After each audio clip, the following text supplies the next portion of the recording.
Hey, what's going on everyone? Hawks21 here, back with another Splinterlands video.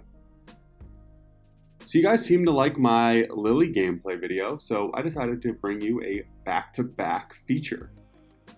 In this one, we're going to talk about countering one of the most used strategies that I've come across, at least, in Gold and Diamond/Champ. And that is a Kelya sneak/opportunity team.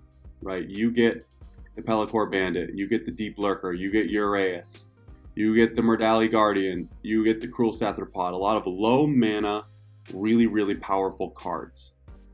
And I'm going to show you a fantastic way that I've found to counter these teams. This strategy is very successful as long as you predict who you're playing correctly. Before I get into the battles, something's changing about my channel. My YouTube videos are no longer going to be free. That is right. Unlike a lot of other creators, my videos are no longer free. So how do you get access to my videos? Well, we have a bit of a gentleman's agreement because I have no way of enforcing this. So, it's the honor system, it's the trust system. Basically, you get one freebie. If you find yourself coming back to my channel to watch some more Splinterlands content, you have to subscribe. That is the payment. Again, I can't verify it, so this is a gentleman's agreement, honor code agreement. And the nice thing is, once you subscribe, I effectively work for you. I'm going to put out content for you. I'm going to take your feedback. Leave a comment. I'm going to reply. Talk to me on Twitter. I'm going to reply. But that's only for subscribers. So if you want to keep enjoying my content, gentleman's agreement, you need to subscribe to the channel. Okay. Let's get into it. So first things first, you have to predict that a Kelya team is coming. So let's talk about that first. Rule set. Or first thing I would look at is mana. 20. Pretty good sign. Water's available, obviously. And then some other things come into play here, like weak magic, right? Your opponent's probably going to want to bring some shield. There's some other low mana plays they could potentially go with an Obsidian magic team, which would destroy this team, right? To go with a low mana life team, which is some of the cards you see here, right? Pelacor Conjurer. But that team is also pretty much a sneak team, right? You get Conjurer, you normally get Uraeus, except there's no neutrals here. You get the Stitch Leech, you get that 2 mana opportunity monster. There's a pretty good low mana sneak team in life as well that this strategy would work pretty well against. So, my opponent here had played Kelya a bunch, so I pretty much knew that this was coming. Now, what makes these Kelya teams so powerful? It's that they're taking away, usually in low mana matches, you put some sort of defensive tank up front, right? Whether it's the Conjurer, whether it's a Cruel Sathrapod, you have the failed Summoner in Earth. There's a whole variety of high health, no attack, or very little attack, or slow in the Sathrapod sense, defensive low mana tanks. And you got to find these damage dealers to put in your back line. A lot of times you get Kelya Sneak versus Kelya Sneak, and then it becomes sort of a battle like, does someone miss a Chaos Agent in the back? Or does your Uraeus land a poison? Or does their Uraeus miss? And it's kind of just all RNG at that point. So if you want to take some of that out of the equation, here's a nice way to do it. They're going to be going at your back line, right? So why don't you, instead of putting your low mana tank, Pelacor Conjurer, in the front, where they're probably not going to get attacked with, a big damage dealer, why don't you put them in the back, where they're more likely to see the damage come to them? Then on the flip side, your opponent's probably not expecting an attack-based tank. You just don't see it a lot in low mana. So why don't you bring probably the most attack-based tank there is, Jared Scar. And you can see how this works. Instead of them hitting my weak damage dealers in the back, they're now hitting the cards I want them to hit, the Pelacor Conjurer. Deep Lurker's a little bit different, obviously.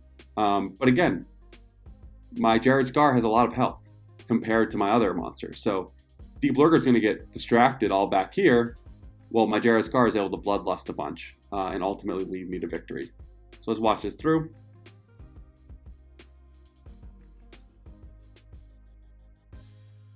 I just got tired of continuously sort of losing to Kelya team versus Kelya team, right?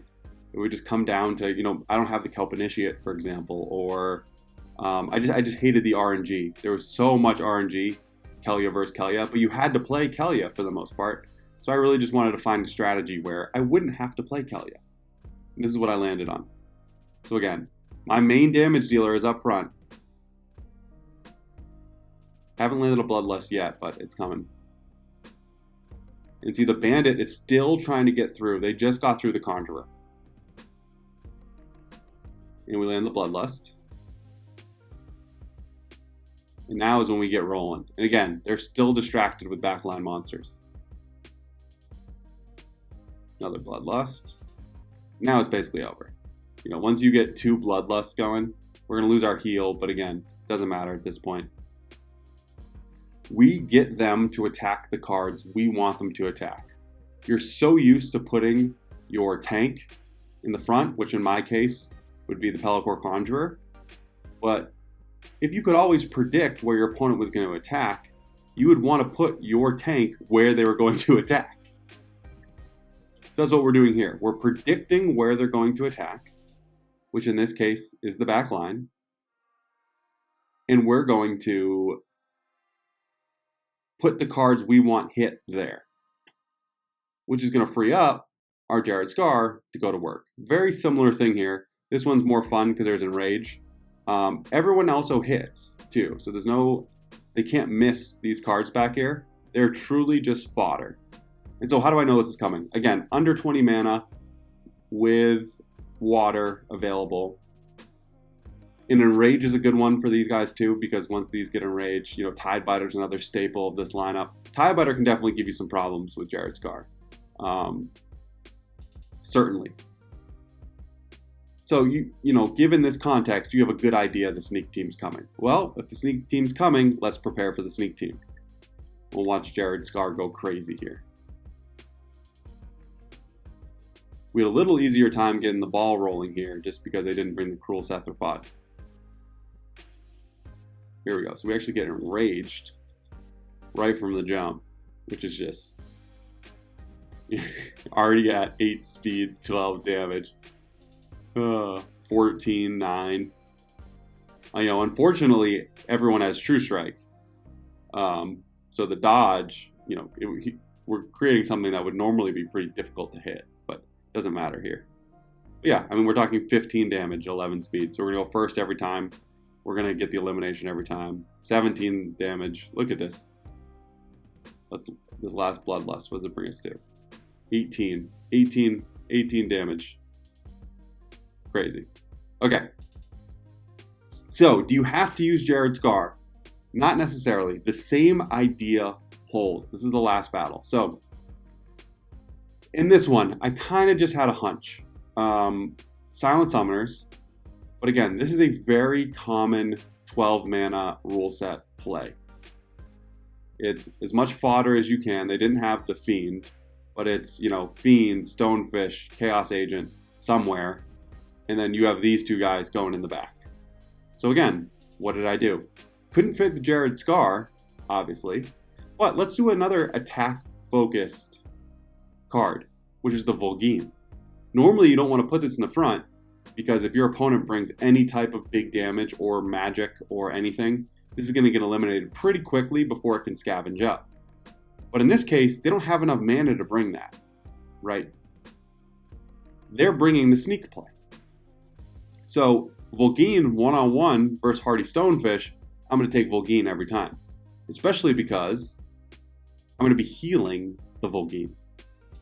And then on their side, right, they have to spend time going through Chaos Agent, which maybe we could get some misses, and then the Pelacor Conjurer. So rethink where you put your tank, your main tank, your meat shield. Where do you put it? We're so used to putting it up in the front because that's where it should normally go. But in a case like this, It's all about predicting where the damage is going to go and putting your main meat shield there. Let's take a look at this. So we got a miss right away, which helped. But then, Vol'gin with the dodge and, the attack it can do, it's going to be hard to put, fodder up there to give the Vol'gin any trouble. And all of a sudden now, Vol'gin's looking like a pretty formidable foe. And they're still, hitting back there, struggling. Finally got through that. But my Vol'gin now has 8 health. They finally got rid of the shield. We even missed one.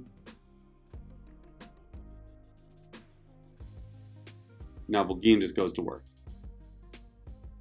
The last heal on the cleanse was definitely big.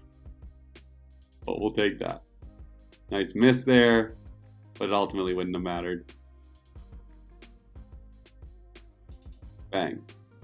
So there it is. I want you to just think about, your homework is to think about where you put your tank. Specifically in low mana matches. Try to predict. Don't get stuck in the normal thought process of my tank needs to go in the first position. Try to think about where the damage is going to go. And use that first position then as an opportunity to put a damage dealer. Because their damage is going to be distracted at your meat shield that you put in the right place near the back of your lineup. Okay, just something for you guys to think about. Sometimes for these meta lineups, you have to get a bit creative. And that's what I think we've done here. I'm really loving putting out this gameplay content. You guys seem to love it as well. But please remember the new rules of the YouTube. My content is no longer free. You get one free video. Then we have a little gentleman's agreement where you have to subscribe. I got to take you at your word for it. It's an honor system. All right, I will talk to you guys soon and see you around the game.